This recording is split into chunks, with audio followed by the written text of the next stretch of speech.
do you avoid being cocky in the Oval Office? You're on his turf, but he could attack. What's the plan?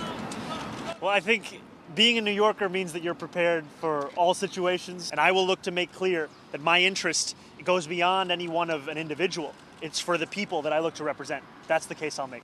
The transition team for the mayor-elect says he will speak to the president about the issue of affordability.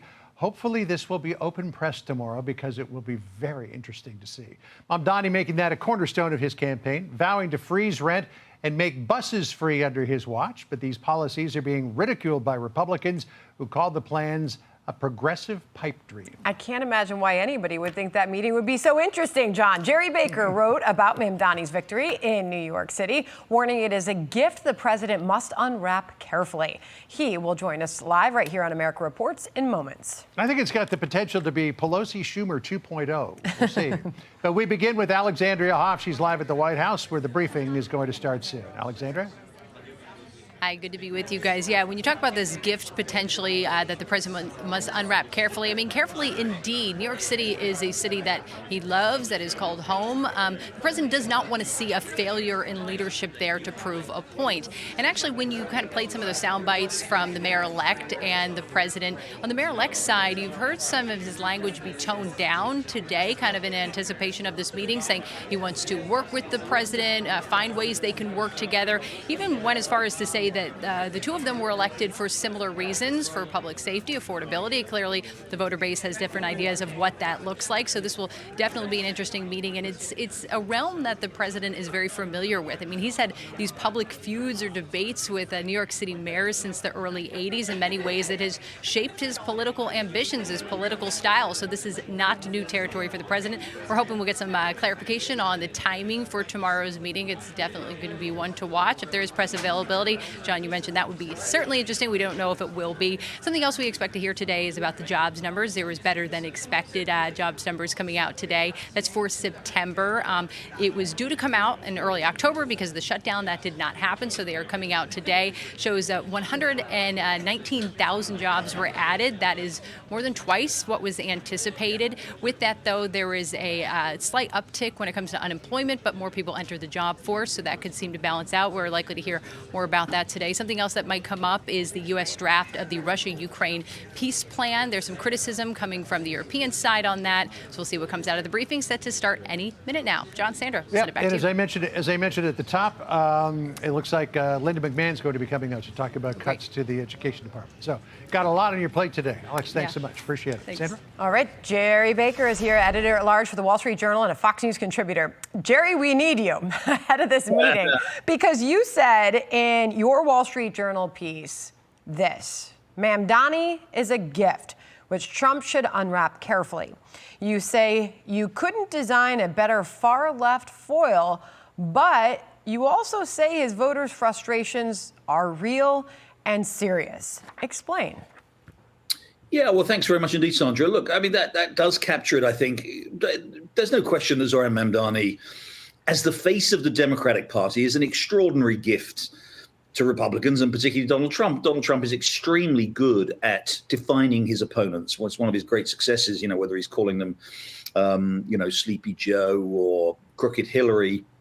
He's really good. And that I would expect. I don't know if he's got a nickname yet for Zohran Mamdani, but it doesn't matter. Mamdani is a far left. He calls him a communist. He's a far left socialist who believes in the most radical things, all kinds of socialist ideas that have been proven not to work. And if he tries to implement them in New York City, it will be a disaster. But he is nonetheless, he can be portrayed as the face of the Democratic Party. But I think a lot of Democrats will spend the next 2 years running away from Mamdani as Trump tries to probably successfully tie them to Mamdani. The reason I say it's a gift, though, that has to be unwrapped carefully is, again, as you say, this issue of affordability, which we know is right now a real vulnerability for the president, for the Republican Party. Approval ratings on the economy for the president are very, very low. And it is driven by this concern about prices, the fact that things are very, very, very, very expensive for most Americans right now. Mamdani was elected in large part because of that. Mamdani wasn't elected because the people of New York, although they can be pretty crazy, let's be honest, I'm here in New York, they can say and believe some crazy things. They didn't elect him because they wanted a communist or a socialist as their mayor. They elected him because, especially younger people, because they're furious with what they see as prices being out of reach, housing costs being out of reach, groceries costs being incredibly expensive. So he's got to handle Mamdani. By all means, portray him as the socialist that he is. Mamdani will say and do things that President Trump will be able to demonstrate are far from the mainstream of the American people.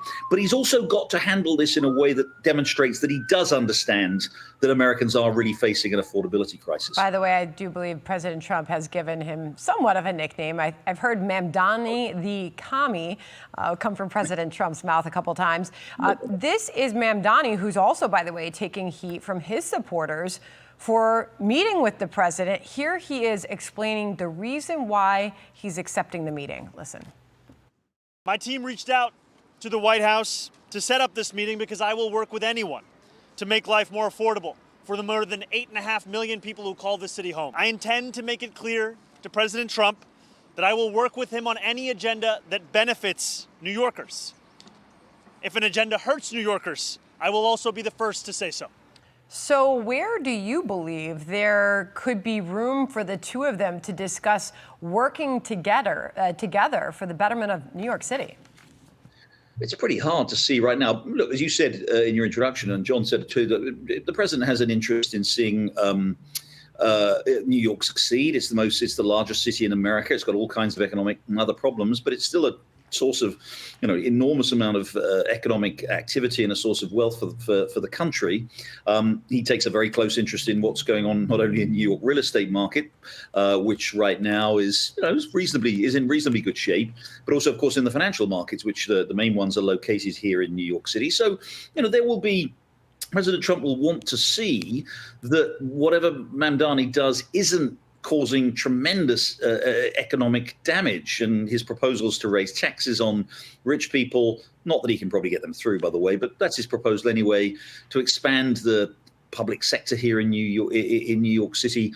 Those are things that the president is going to have to, is going to watch very closely, because he can't afford to see New York City harmed. Obviously, the big source of tension, I think, between the two will be around immigration.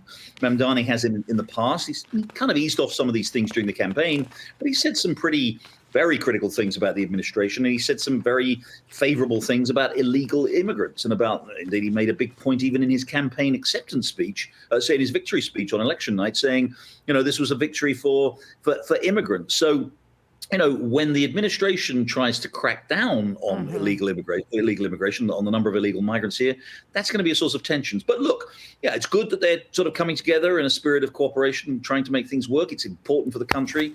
But I think before long, we'll see that Mamdani will position himself and will be taken by Donald Trump to be the face of the Democratic Party. Gerry Baker, always so good. Thank you so much. Previewing what will be a big meeting and a big day tomorrow. Hey everyone, I'm Emily Campagno. Catch me and my co-hosts Harris Faulkner and Kaylee McEnany on Outnumbered every weekday at 12 p.m. Eastern, or set your DVR. Also, don't forget to subscribe to the Fox News YouTube page for daily highlights.